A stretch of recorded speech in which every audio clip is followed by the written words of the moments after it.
Harga bawang putih di pasaran terus melonjak akibat macetnya realisasi impor. Tingginya harga bawang putih saat ini disebabkan oleh macetnya realisasi impor. Realisasi impor bawang putih hingga 8 Mei 2024 tercatat hanya 113,477 ton atau baru 34,7% dari persetujuan impor yang diterbitkan Kementerian Perdagangan. Realisasi impor bawang putih tersebut dipastikan hanya dapat memenuhi 42,2% dari kebutuhan nasional selama 5 bulan mendatang. Banyak alasan yang muncul terkait realisasi impor bawang putih yang rendah. Salah satunya adalah banyak importir bawang putih baru yang kesulitan mengakses secara langsung pelaku usaha bawang putih di Tiongkok. Untuk membahasnya sudah hadir bersama kami melalui virtual Jaya Sartika, anggota Perkumpulan Pengusaha Bawang dan Sayuran Umbi Indonesia. Selamat pagi Pak Jaya. Selamat pagi, Pak Yuda. Iya, Sehat selalu. saya selalu Pak. Pak, ini kalau kita bicara hampir 90% lebih bawang putih di Indonesia itu adalah impor, terutama dari Tiongkok atau China. Nah, sebenarnya mengapa harus terjadi impor dan realisasinya tidak sesuai target? Apakah memang tadi salah satu variabelnya akses untuk mendapatkan pasokan dari Tiongkok tersebut terkendala, Pak? Baik, terima kasih, Pak. Jadi terkait masalah bawang ini kenapa kita harus impor? Karena eh, produksi dalam negeri masih belum bisa mencukupi. Artinya proses wajib tanam yang sedang berjalan sekarang masih berproses dan terus digenjot oleh Kementerian Pertanian. Dalam hal ini memang beberapa terjadi kendala dalam proses wajib tanam ini yang harus dievaluasi bersama untuk kelanjutannya ya. Nah, yang kedua terkait kenapa realisasinya sangat rendah, sebetulnya ada beberapa perusahaan yang realisasinya itu sampai akhir Mei untuk yang periode persetujuan impor di awal Februari itu udah hampir 100%. Hmm. Jadi harus dilihat lagi secara detail by data dari SPI yang dirilis di awal Februari, itu perusahaan-perusahaan mana saja yang memang realisasinya masih rendah. Jadi tidak dipukul rata gitu loh Pak. Hmm. Nah, data yang dilihat hanya 42% itu juga harus dilihat detail by perusahaan mana saja. Kalaupun itu perusahaan baru, biasanya yang menghandle dari perusahaan itu adalah orang-orang yang sudah memang berpengalaman di importir bawang. Kurang lebih seperti itu, Pak. Kalau tadi ada referensi saya yang baca ada 16 perusahaan, realisasi sudah 50%, tadi Bapak katakan bahkan sudah mencapai 100%, 8 perusahaan kurang dari 50% dan 7 perusahaan realisasinya bahkan nol ya Pak ya. Lalu Anda melihat sebenarnya bagaimana realisasi ini tidak semua merata? Apakah betul seperti yang tadi diungkapkan di awal, tidak semua mendapatkan accessibility yang seimbang terkait dengan pasokan bawang dari Tiongkok Pak? Kalau saya sih tidak melihat seperti itu Pak ya, yang proses dari SPI sampai barang ini bisa rilis ke Indonesia itu tidak serta merta perusahaan yang mengajukan izin itu tidak mempunyai akses ke China. Pasti perusahaan itu sudah mempunyai akses ke China karena itu didukung sama GAP pada saat pengajuan untuk RIPH. Artinya perusahaan-perusahaan itu juga sudah mendapatkan akses untuk mendapatkan barang dari China. Hanya saja pada saat persetujuan impor itu turun, ketersediaan barang yang dari masing-masing supplier dari China itu yang bisa jadi terkendala, Pak. Itu kalau analisa saya. Jadi bukan berarti perusahaan yang tidak melakukan impor itu tidak mempunyai akses. 100% mereka pasti sudah mempunyai akses karena itu adalah syarat awal untuk pengajuan proses impor bawang putih pada saat mengajukan RIPH, di mana di situ ada namanya GAP. GAP itu diberikan oleh supplier yang dari China-nya. Itu satu. Yang kedua, kenapa itu terjadi keterlambatan di dalam proses pemasukan? Yang tadi, yang problem utamanya bisa jadi dari pihak China. Dari pihak China itu pada saat PI turun, ketersediaan barangnya yang tidak tersedia. Gitu. Kurang lebih begitu, Pak. Baik, kalau kita bicara mengenai kebutuhan bawang putih nasional per tahunnya ini sebesar 600.000 ton dan lebih dari 90% seperti saya katakan tadi ditopang dengan produk impor. Nah, apakah ini juga menjadi fokus Pak dari Pusparindo, Pak? Begini, sebelumnya saya mohon maaf ya, saya anggota Pusparindo tapi tahun ini saya tidak aktif, Pak. tahun ini kami tidak aktif karena beberapa hal, Pak ya, Ya, untuk baik. Pusbarindo. Jadi saya mewakili importir bawang, Pak. Ini Mhm, saya ralat dulu.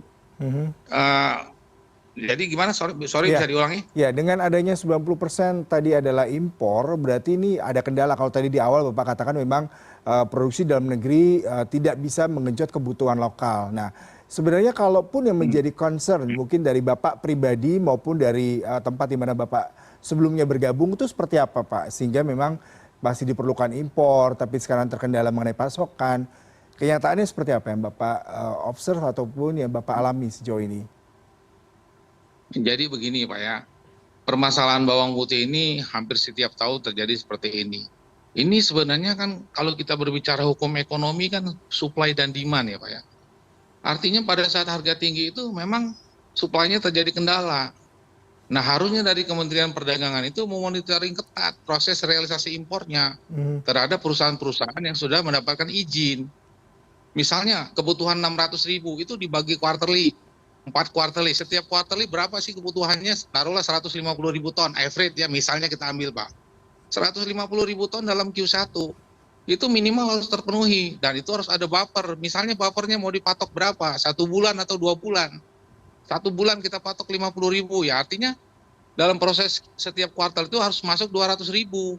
Apabila tidak terpenuhi 200.000 ya otomatis harga akan tinggi karena ketersediaan barangnya kurang. mhm, Nah, ini harusnya menjadi concern dari Kementerian Perdagangan bagaimana untuk tahun-tahun berikutnya nanti dibikinkan siklus seperti itu, Pak. Seperti fast moving consumer good lah, ya. mhm. Jadi saya pernah di Mayora itu situasi seperti ini tidak pernah terjadi karena sudah diukur semua apakah itu seasonal, apakah itu kondisi normal. Jadi sudah diperhitungkan berapa sih kebutuhan pada saat peak season. Dan bawang putih ini kalau saya lihat dia tidak ada peak season, jadi Mhm, normally sebetulnya sangat mudah sekali untuk mengaturnya ya dibandingkan produk-produk yang lain. Sangat-sangat mudah sekali. mhm, Kebutuhan setiap bulannya kita sudah tahu, per 3 bulan kita sudah tahu, tahunannya kita sudah tahu, hanya saja proses supply supply dari supplier luar negerinya yang harus dipantau ketat. Itu mhm. loh, Pak. Iya, berarti Anda melihat memang karena tadi kebutuhan 90% lebih itu dari import, berarti perlu ada pengawasan. Lalu bagaimana dengan distribusi, Pak? Apakah sejauh ini menjadi kendala utama juga untuk para importir terhadap stok daripada bawang putih ini sendiri, Pak? Kalau distribusi bawang putih ini kan produk yang sudah termasuk dalam 9 bahan pokok yang sudah kontinu, Pak ya, sekian lama dan itu sudah ada ukuran-ukurannya. Semua importir itu sudah mempunyai link distribusi masing-masing. Artinya Mhm, mereka sudah punya level dari tingkat distributor, kemudian distributor ke grosir, mhm, grosir sub grosir, retail, modern, tradisional. Itu sudah mereka sudah punya link-link sendiri. mhm, Hanya saja kalau saya lihat kenapa barang ini menjadi harga tinggi, karena barangnya di market itu kurang, ketersediaannya itu kurang, Pak. mhm, Pada saat dia mau melakukan order, itu barang tidak tersedia, otomatis dia akan mencari ke supplier yang lain. Nah, supplier yang lain ini pun dengan kondisi seperti itu, otomatis karena tidak adanya acuan harga, dia akan memperlakukan harga yang cukup tinggi. Itu yang terjadi. mhm. Iya, Pak Jaya, ini terakhir Hmm. terkait dengan produksi lokal ya Pak. Sedikit kalau saya bacakan di Tiongkok ataupun di China sana, bawang putih cukup banyak karena sekitar 1 hektar atau per hektar ada 25,3 ton. Sementara kalau produksi lokal hanya sebesar 8,7 ton per hektar. Nah, sejauh ini kenapa Pak dalam negeri tidak bisa melakukan produksi sehingga tidak perlu impor sampai di atas 90%? Kalau untuk jawaban detailnya saya saintifik saya tidak menguasai, Pak. Hanya saya sudah punya pengalaman. Memang rata-rata untuk pelaksanaan wajib tanam itu di angka 7 sampai 8 ton. Ini disebabkan karena bawang putih ini kan kalau analisa kami Pak ya Mhm, sebagai pengusaha nih, saya bukan sebagai ahli ya, daripada bawang putih, ini adalah tanaman subtropis ya. yang kami sendiri sudah melakukan riset di hampir semua daerah. Pertama di Sukabumi, kemudian di Sembalun, kemudian di Temanggung, kemudian di daerah Sungai Penuh, Sumatera Barat. Nah, itu sudah kami trial semua, hanya Mhm, saja memang hasilnya tidak sesuai dengan harapan yang notabene harus dari Kementerian Pertanian itu melakukan analisa detail kenapa sih bawang putih kita ini tidak bisa semaksimal yang dari produk impor. Nah itu yang harus dianalisa.